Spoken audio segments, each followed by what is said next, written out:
Good evening and welcome to the October 10th meeting of the Board of School Trustees for Fort Wayne Community Schools. We will begin our meeting with the Pledge of Allegiance.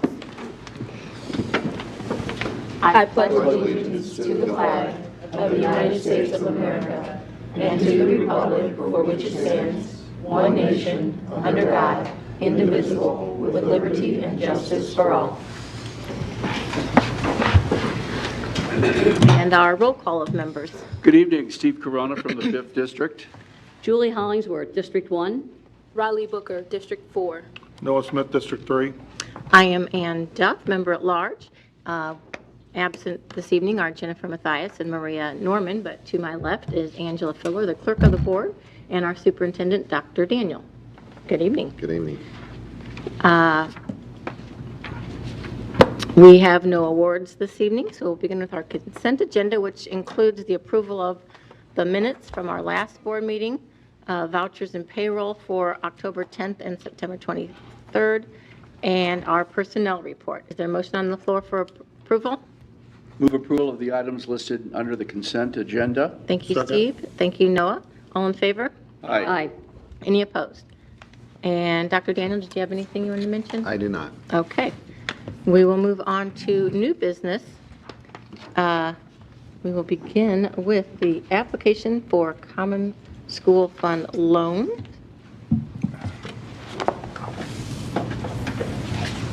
It is recommended that the board approve the application for an acceptance of an advancement from the Indiana Common School Fund, CSF, for educational technology equipment in the amount of $2 million.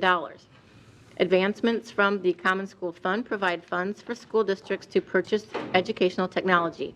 The Fort Wayne Community Schools will use these monies to help fund the Fort Wayne Community Schools technology plan previously submitted to the state. Technology funds are currently insufficient to fund all the technology needs of the school corporation. Funds are provided as a loan and are awarded to school corporations on the basis of assessed value, AV, per pupil, with low AV per pupil corporations receiving funds before high AV per pupil corporations. Fort Wayne Community Schools, therefore, cannot be assured of receiving the requested advancement. Should the application be successful, funds will be budgeted in the debt service fund to repay this loan beginning in the year 2024. Interest on the loan is expected to be no more than 4% and is likely to be as low as 1%. Common School Fund advancements differ from School Technology Advancements Account, the STAA loans, which FWCS receives on an annual basis. Unlike CSF advancements, STAA advancements are given to all applying school corporations regardless of their assessed value per pupil ranking. And Jack Bird is here this evening, as well as Kevin Grubel, to answer any questions you may have. Is there a motion on the floor for approval? I move for approval. Second. Thank you, Julie. Thank you, Raleigh. And does anyone have any questions for Jack or Kevin? I do. I'm not sure. Assessed value per pupil, is that based on our real estate assessments in our community or based on Right. some of the? It's based on the net assessed value. And have we gotten this grant or loan fund approved in the past Yep, to our full request? yep. We fall about the middle of the state in terms of assessed value per pupil. Okay. So it just depends on who applies, and apparently, you know, we're successful, so there's people not applying that are maybe in the same or better off than we are. I don't know. Thank you, Kathy. Anything else? All in favor? Aye. Any opposed? Julie, Lenovo 300E Chromebooks. It is recommended that the board approve the purchase of 1,725 Lenovo 300E Chromebooks from Trafera of St. Paul, Minnesota for $515,775. The purchase of these Chromebooks represents the third purchase for the 22-23 school year. This purchase is a continuation of our student Chromebook deployment in our elementary schools. Fort Wayne Community Schools was able to secure pricing that is 45% below National Cooperative Purchasing Alliance pricing. Indiana law does not require public bidding for purchases made at or below approved National Cooperative Purchasing entities. Funding will come from the School Technology Advancement Account And Jack Birds, Chief Systems Officer, is available to answer any questions. Thank you, Julie. Is there a motion on the floor for approval? We approve. Thank you, Second. Noah. Thank you, Julie. And anybody have questions for Jack? What grade levels will, I'm sorry, in elementary schools? Thanks, Jack. Good answer. Grades 2 through 5. Anything else? Okay, all in favor? Aye. Any opposed? Okay, and goals for expenditure categories, Noah? It's recommended that the board approve a resolution to set expenditure category goals for 22-23 school year. Goal is to improve upon the current percentage between expenditures for the student instructional categories and the other expenditure categories. Beginning with the 2007-2008 school year, school districts are required to establish goals for each category of expenditures that will increase the school corporation's allocation of taxpayer resources directly to student instruction and learning in light of unique circumstances present in the school's corporation. The Department of Education most recently reported the following percentages. Basically, Fort Wayne Community Schools was 4.4 percentage points greater than the state average in dollars spent on instruction, meaning that Fort Wayne Community Schools spent more in the classroom than the state average throughout the state. There's a little chart category we have where Fort Wayne Community Schools is demonstrating compared to the state average better numbers than are requested and required. They're required, requested. And so we meet or exceed all the state averages. So with that summation, Chief Financial Officer Kathy Friend is available to answer questions. Thank you, Noah. Is there a motion on the floor for approval? Thank you, I'll Raleigh. second. Thank you, Noah. Any questions for Kathy? I do. I'm looking at the resolution. Do we, I don't see numbers. Are we just authorizing you to set those, or how does this happen? Well, when this came about, it was going to be difficult for school districts to establish fixed numbers. And so this became the kind of standard resolution that all school districts would use, where basically we're saying we want to continually do better than what we have done in the past.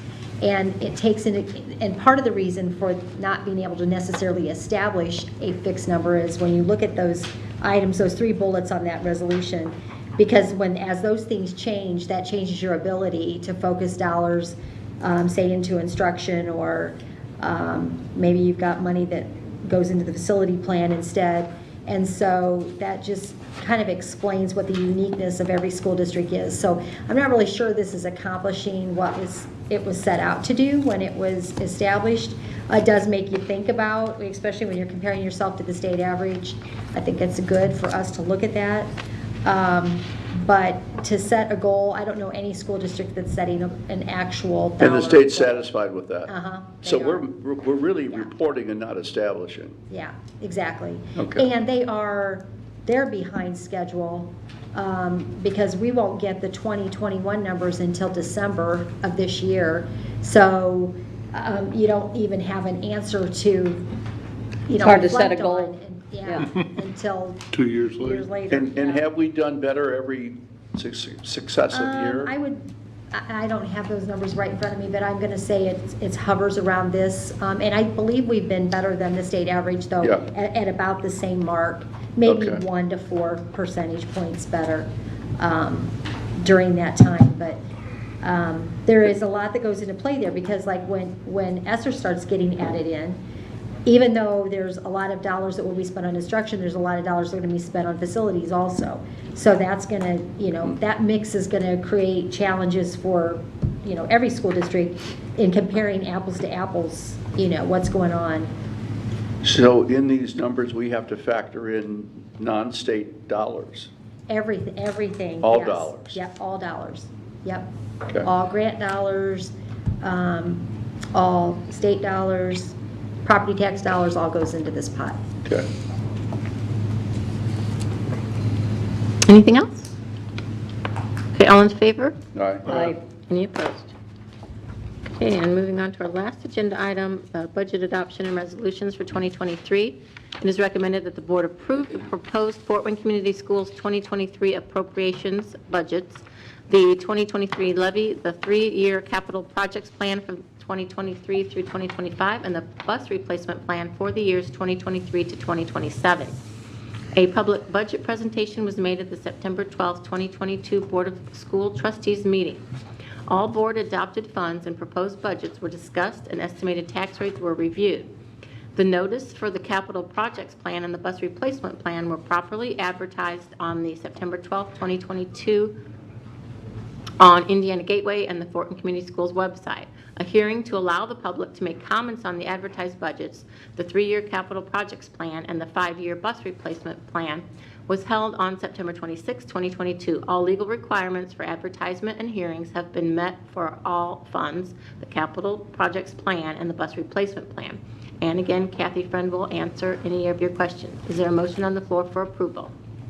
So moved. Second. Thank you, Steve. Thank you, Noah. Any additional questions for Kathy? So we're approving the capital projects plan, the bus replacement plan, and the budget. All three, right? Okay. I wanted to thank Renee for hosting Ian and I and her colleague. Remember Renee's colleague's name? No, I do not remember. Okay. Transportation South to review my concerns and questions on the bus numbers, and so she went through that with me, and I really appreciate that. Still encourage us to continue to focus on getting our numbers reduced on that area, but and thank you to Charles too for that. So that was a good experience to get out there and see Transportation South Yes. and the pros that they are, and the good things they do out there. Going That was forward. Rashonda. I'm sorry? Roshan. Roshan, thank you. I was happy to see we brought Roshana back, Dr. Daniels, from outside the district, and she wanted to come back in like we're trying to get done. That's right. The other thing I guess I'll say is Ashley Sablota had quoted me when we first did this as saying what we're getting is not enough. And I'll use this moment to mention my op-ed in the paper in the Journal-Gazette on Friday. I had the opportunity to meet with 3 state representatives, and I thanked them, but we still aren't quite getting enough, I don't think. Everything I read and study, and adoption of funding for schools based on the state's gross domestic product, GDP, would be very appropriate.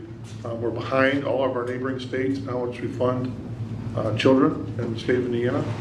And while I'm happy to approve this budget and resolutions, I would encourage our state legislators to study this a little bit more and put a little bit more emphasis again into this in 2023 when the budget cycle begins. So I'll shut up from there. All right.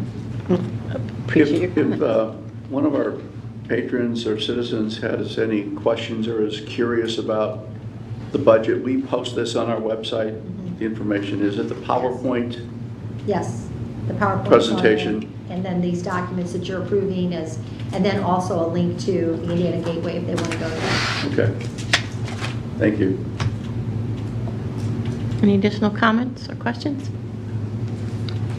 All in favor? Aye. Aye. Any opposed? Okay, and now we'll have a presentation about our Parent Square. To improve communications with parents, FWCS began using Parent Square at the start of this school year. And Director of Communication and Marketing, Krista Stockman, and Technology Coordinator, Rachel Moyer, will provide an overview of the use of Parent Square to date.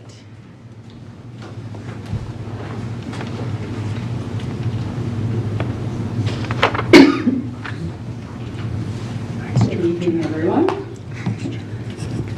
So I am Krista Stockman, the Director of Communication and Marketing, and this is Rachel Moyer. She is one of our technology coordinators and really led the effort from the technology end on getting Parent Square launched.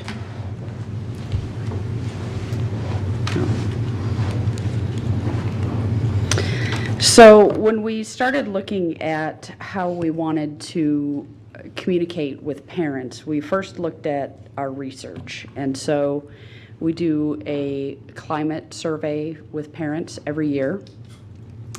And what we had seen is communication is frequently an issue that parents want to see improvement on. Last year we saw nearly 70% thought we did a pretty good job overall as a district with communication, but that still means 3 in 10 families are not feeling good about our communication. And 77% feel they're informed about school activities, but again, that means nearly 1 in 5 are not getting the information they need. And then when it came to individual families and their direct school parent communication, those numbers really are pretty low, with only 26% feeling they have the communication they need regarding academic achievement, 23% feeling they're being encouraged to volunteer, 22% getting the communication they want regarding behavior. So we had a number of tools that we were using. School Messenger, PeachJar, Schoology, those were our official means of communication. And then there were quite a few free platforms that teachers or athletic coaches or co-curricular advisors would use. Remind, Class Dojo. And then of course there were some people who would just text with parents or students if they needed to share information. And so this caused quite a bit of confusion for parents. It was frustrating for parents. And for some of those platforms, there's no oversight and no protection for either the staff members or families or students. So we looked at Parent Square. We looked at some other products too, but we looked at Parent Square because it allowed us to eliminate some of those other products and add on to our communication toolbox.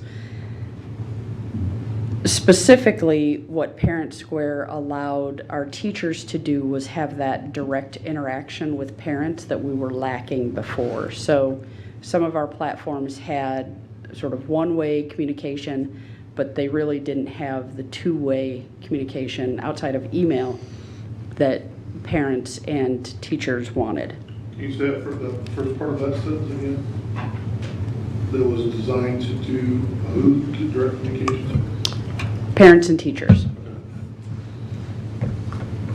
So it also, of course, allows us to still send out district messages on the same platform, so they don't have to get information from multiple sources. And we can still use Schoology, we still use PeachJar to allow our community partners to post flyers, and parents can access that directly through Parent Square.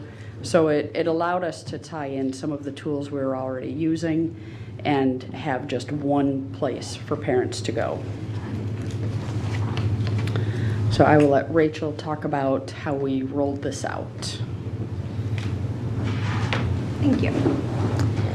So in June and July, it was a lot of back-end work. We had to build each school site on the platform.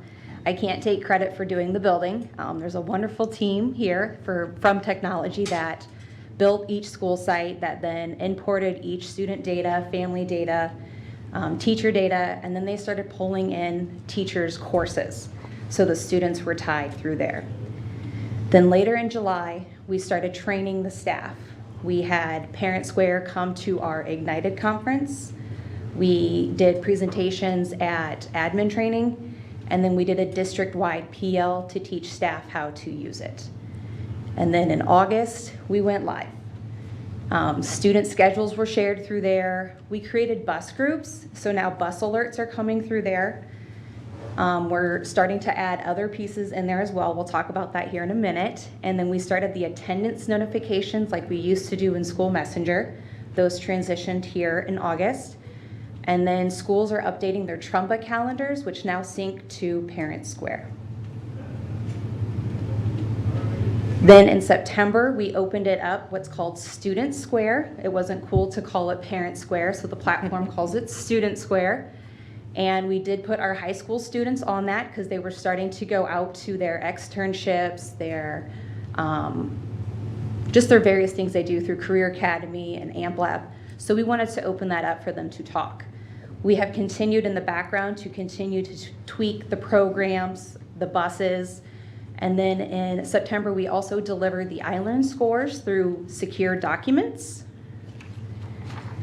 We reached about 2,000 families with the spring test results. We reached all but 2, my bad. And then we had to email about 2,000 out of the 15. So that was a huge savings in cost there. And then in October, we're going to continue to make improvements in the platform. We're still working with Parent Square to tweak a few things. We're going to start trying to get winter athletics and co-curriculars using it to communicate with students. And then we are actually starting to have parent-teacher conference signups through this platform. It is a feature that is built in. And so we're excited to use it with November conferences, especially for the virtual conferences at the secondary level.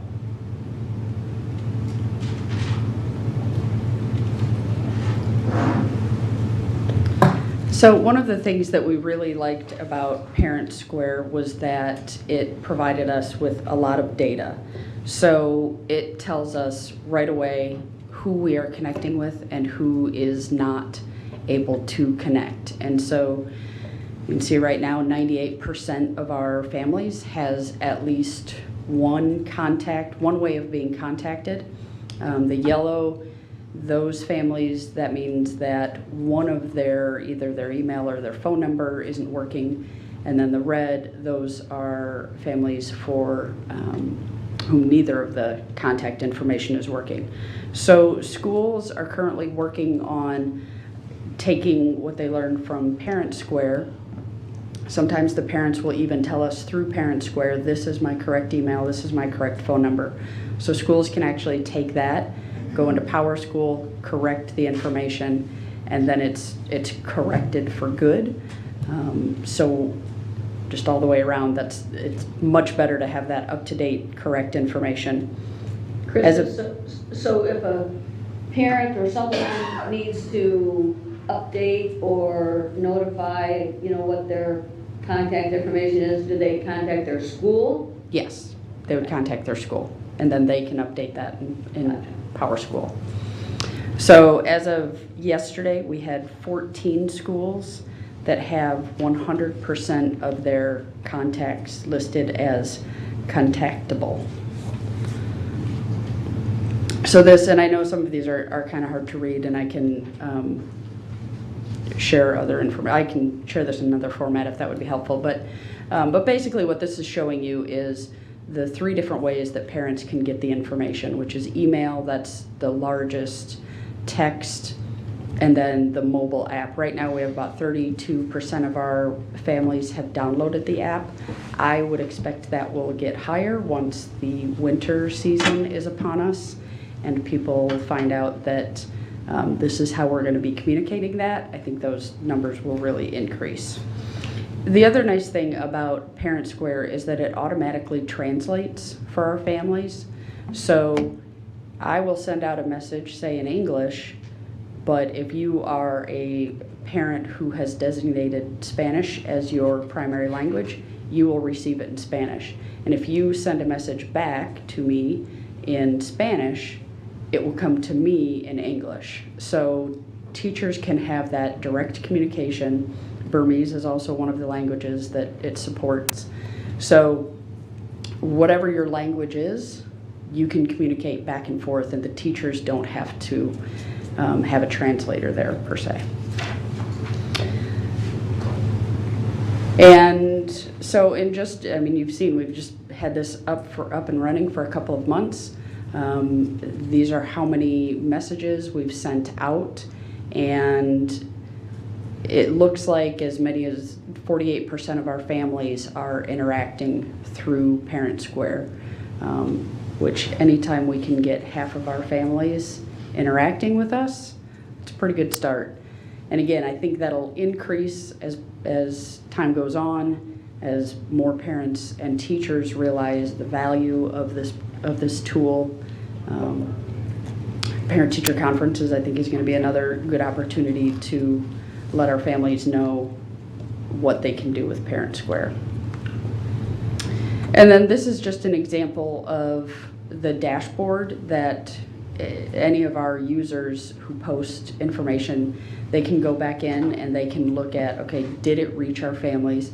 This is an example of a message that I sent out to staff last week. And you can see even with staff, there were 39 emails that were undelivered. And so I went in and looked at those, and primarily they are people who no longer are with the district who haven't come out of the system yet. Some of them are sort of like dummy accounts that we'll set up for various reasons that have gotten into the system. We can pull those out. But we can see, you know, if we have bad phone numbers, if people are not, I think the app, it shows maybe, let's see here. So 2,000, we have about 2,000 app users.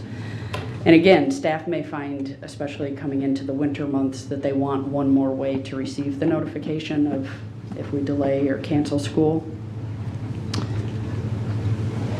So next up is continuing to clean up that data, solidifying the use by co-curriculars, so again, downloading the app.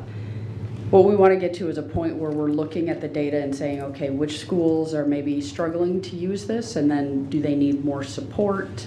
What can we do to help them? I know Rachel has gone out to buildings and departments and offered support to them, walking them through the process, how to post, when to post. That's one of the things, the best practices we need to talk about with probably some schools, some departments, is what are those best practices? So should you send out a message every day? Do you send out frequent reminders, or how frequent, so that you're not overwhelming parents? We'll send out report cards using the secure documents. And then that's a huge cost savings since we typically would mail those. So now we don't need to mail them. They can go out through Parent Square. And we'll find out for those that come back or have bad addresses, email addresses, we can send them, we can mail those. So it'll be a more tailored approach based on family needs. We will consider adding middle schools, and then in the spring we'll do our parent climate survey again and hopefully see some of those numbers go up. So that's it. Any questions? Are you going to continue to ask those questions that you showed us at the beginning? I mean, those were pretty frightening numbers. I'd be curious as to how they're receiving Parent Square. Yeah, the questions are the same every year when we do that survey. So how often is someone queried about their happiness with us? The formal one is just done in the spring, so we can do touch points throughout the year, but the big formal one is just once a year. Okay. That doesn't seem frequent enough to me. But You mentioned that with Student Square, teachers were able to communicate different things to the students. Do the parents also get that same information through Parent Square? So teacher-student communication should still primarily happen on Schoology.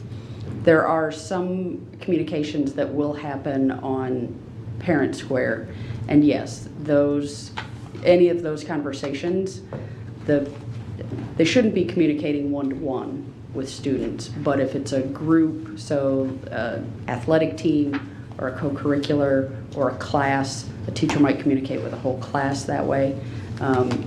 Those are things they could be using Parent Square for.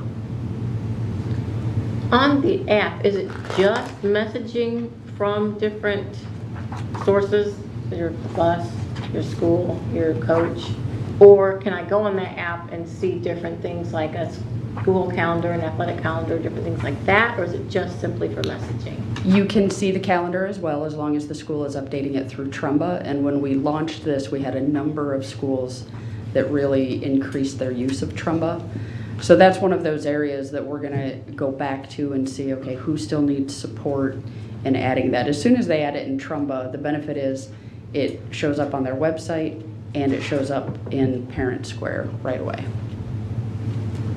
And so I can get a text message, email, or the app Right. to be notified. So maybe email or text message if I don't have a smartphone. Is that why they would probably choose that one? Yeah, and it can also do voice calls. For some things, it will only do a voice call, like for our attendance notifications. That will only get a voice call if their email or text message doesn't work. But there are, if you send out an alert, you can have it be a voice message as well. You said like 6 different types of softwares that connect to this. I mean, is the goal to reduce those or?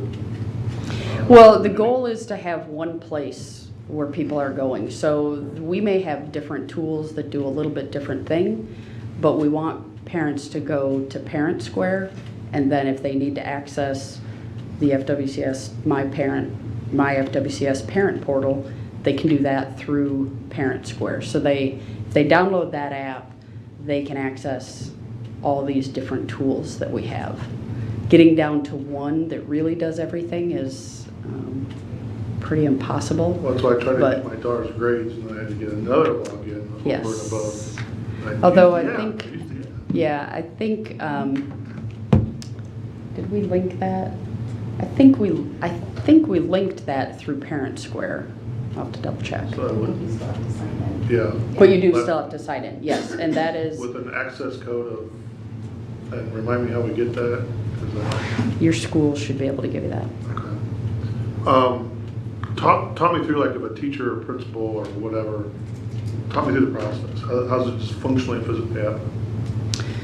So if a principal wants to send out a message to all the families, say there's an event going on or something happened at school that day, then they go in, they select, in this case, they probably select a post. So it's sort of like social media where you go in and you're posting something. The template sort of looks like an email. So you select who it's going to, staff, parents. Again, it could go to students if it's the high school level, and then they put their message in and they hit send, and then all the parents will either get a notification right away, or if they only want to receive messages once a day, they can select the digest mode. I think digest is actually the default, and so if you want to receive them as they're happening, you can go in and change that. Schools, teachers and principals also have the option to override that digest report. So the other day, for instance, we sent out a message just to families at Lincoln and Shawnee, and we sent it as a post, but we also wanted parents to get it right away. And so we hit override parent preference, and that way they get that notification right away. You could also do that through an alert. An alert automatically goes out right away. And if there was ever a crisis, there's an urgent alert, which is a little redundant, but that one is just it's a simpler format, and it just goes to everyone right away. So there's different speeds at which the message can be delivered depending on the urgency of the message. And then, this isn't in middle schools yet? The schools have it, the students are not yet connected at middle school. Okay, so the parents do? Yes. But not the students? Mhm. Yes. And so it's with the parents at elementary, middle, and high school Yes. level? Do you have any sense of how often the teachers or the principals are using it? It really depends on the school. We can look at the data and we can see how many messages each school is sending out. We can see who the top posters are, so which staff members exactly are using it the most. And what have you seen in that data so far? I think Croninger sends out the most. They're head and shoulders above, I think, everyone else. So, but all of our schools are using it. I would say the high school level is, the elementary schools, they're probably sending out more messages. And by the time you get to high school, as a parent, you might be getting a couple notifications a week, just things that are going on in the building. And then individual teachers, it's really, it's really what their preference is. So Have you found out good, how much are the teachers using it? I don't have in-depth data on that. Again, I think some schools are really using it well, so teachers are communicating at least once a week with families, and then there are some that they're not there yet. Okay.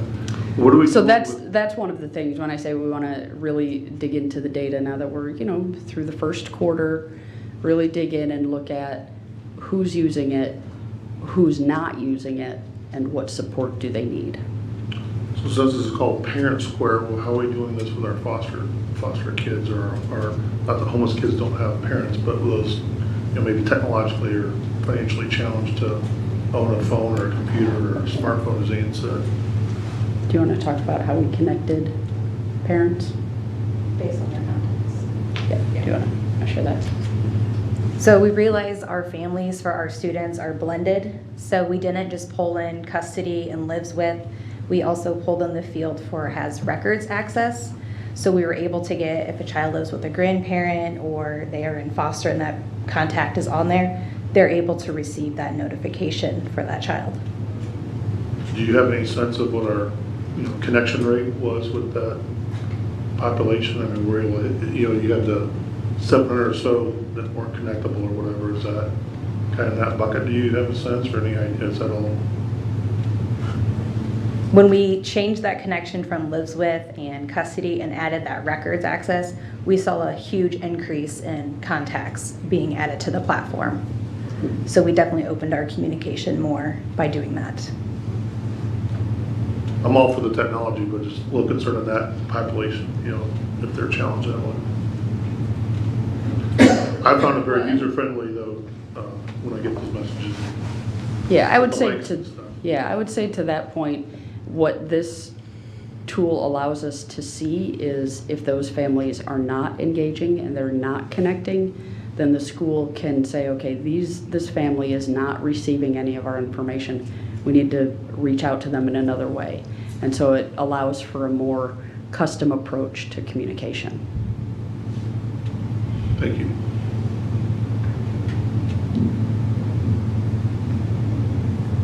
All right, All right. Thank you very much, Krista. thank you. Thank you. I guess we are ready for board comments. No, thank you. No, not tonight. No comment. I want to thank representatives, as I said, Martin Carbaugh, Chris Judy, and Bob Morris for joining me and touring AMP Lab. They were duly impressed. I look forward this week to walking with a student or two or a group on Wednesday and principal for a day on Thursday. All right. Dr. Daniel? So this morning we had a group of people that met in our boardroom here to discuss what's happening in our community in regards to safety. So we'd like to say that's going to be moving forward, and we had some, I would say, some rather significant community leaders. So we had our mayor, we had our police chief, we had our person representing our sheriff's department, we had some other civic leaders representing the various communities. We had our teacher leadership here as well, and also attended. Coming out of this discussion is how are we going to move forward, and first of all communicating to our parents and our in regards to what we're doing in this space. Second of all, picking up some additional insight that we heard this morning. How do we do a better job of working with each of our communities and each of our neighborhoods and creating, again, those connections with our students. And I think the message I heard this morning was it is truly about relationships. So if we can purposely connect with each of our students and we figure out a way to do that, that is probably creating the safest environment in our classrooms, in our hallways, and our parking lots. And even hearing from a specialist who's been working with us for, 20 plus years? Yes. Who is on the cutting edge of this type of phenomenon. This is not unique, but we need to act. So we'll be doing things to move forward in those spaces. And yes, we'll look at some other, I'll say, cutting edge technology. to see if that's something that we are interested in implementing, or at least piloting. So, bottom line though is, we need that connectedness with our students, and our students continuing to communicate with whoever in the building. It is what's producing the results that we have, which again, thank goodness, but we have to expand it even further. So that's what we'll be doing. We have some timelines we're working on. Hopefully we'll have a PSA coming out later on this week summarizing this, but then following up with specific tasks and perhaps even visits to places that are implementing some things that we have not yet implemented. So again, I think that's important to say, and it's important for us to remind ourselves that this type of phenomenon, and I'm talking about guns in particular, is exponentially growing in communities where we have no permits. So I think it's also something we need to talk about in regards to advocacy with our legislators, and we need to draft something for them to see. And this is coming from our city police, our sheriff's department, as well as schools across the country that are in this scenario. And that means all schools. So we're talking Allen County. And I think that was another point, Ann, that was glaring. The numbers are exponential. So we have to do something as a community. And again, having those people, again, these leaders in one place to have this discussion with specific orders or tasks to bring back, and I believe, Charles, when is that? November the 14th. We'll be coming back to report out. Okay, meanwhile though, we need to continue what we're doing, and we need to continue to emphasize student relationships and working with our teachers and our building level administrators, really all staff. So that's what I have. And like Dr. Daniel mentioned, the numbers are going up, and the group today mentioned that 18, 19-year-olds are buying guns more because now we no longer have to have a permit due to the law that was passed or implemented in July. And despite many law enforcement people testifying at that hearing against this, the law was still passed, and now we're seeing what's happening with not having to have a permit to buy a gun. Numbers are going up. Again, I also heard that relationships, the majority of the people in that room mentioned relationships with our young people. I've promoted our programs a zillion times, our Study Connection and our Lunch Buddy programs. That is where our community can step in and build those relationships with kids. So many of our young people don't have someone that sits down with them for 30 minutes and talks to them, works on homework with them, just letting them know that they're special. That's not always common with all of our kids. So it just makes such a huge difference in the lives of our kids. If we could get more volunteers to come into our buildings, that would help tremendously.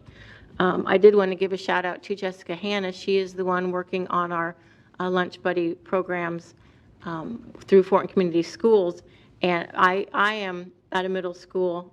My Lunch Buddy went from Bloomingdale to Lakeside now, so I've transitioned to the Fortin Community School-based Lunch Buddy program. And there's a little QR code we put our phones on, and that brings us to a sheet that we report how we did at our session and things like that, and it lists all the kids, and you're supposed to pick your kid. And the first time I went on there's maybe 5 kids, 6 kids. Now there's like probably 40 kids listed. So just wanted to give her a shout out for just increasing that number of volunteers to come into our buildings and make a connection, build that relationship with a student. And, you know, there's a Big Brothers Big Sisters program, there's our Study Connection program, and then our lunch, I don't know if it's called Lunch Buddy program, but that's what I call it. Just a mentoring program. You know, it only takes 30 minutes of your time and your perfect time for your lunch hour. So, anyway, that is all I had for this evening. Is there a motion on the floor to adjourn? Move to adjourn. Second. Thank you, Julie. Thank you, Noah. All in favor? Aye. Aye. Thank you.